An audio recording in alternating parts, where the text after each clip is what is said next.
So you've been given the function at 0. You've been given a formula for the nth derivative. That shows up here.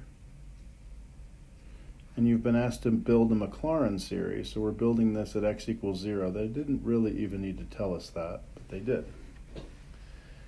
And we want when n is greater than or equal to 1. We're going to change this to 1.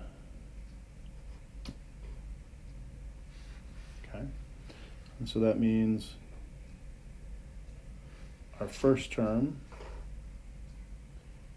will be f of 0, and then I'll have my first derivative times x over 1 factorial. Then I'll have my second derivative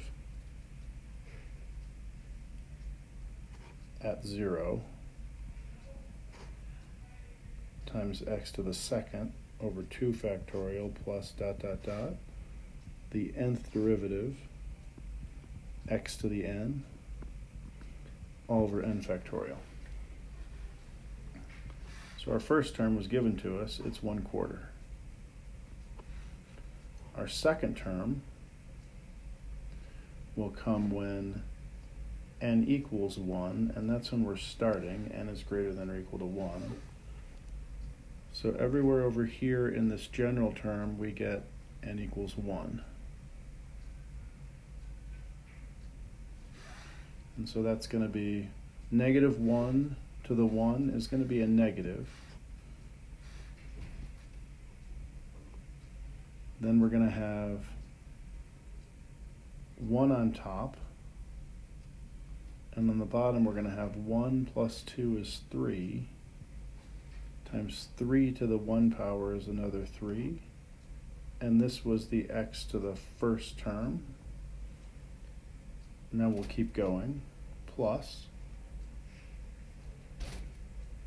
Our second derivative will be when all of these n's are now 2 instead of 1. So negative 1 to the second power is going to be positive. Then I will have a 2 on top in the numerator. 2 plus 2 is 4. And 3 to the second power is 9. Plus dot dot dot. Our nth term will be negative 1 to the n times n plus 2 to the 3n, just like what was given, and we're going to sum this from n equals 1 to infinity. Why 1? Because we changed that so that we didn't have our first term being 0. If I wanted to simplify this, I could. So it would be minus x over 9. This should be the second degree.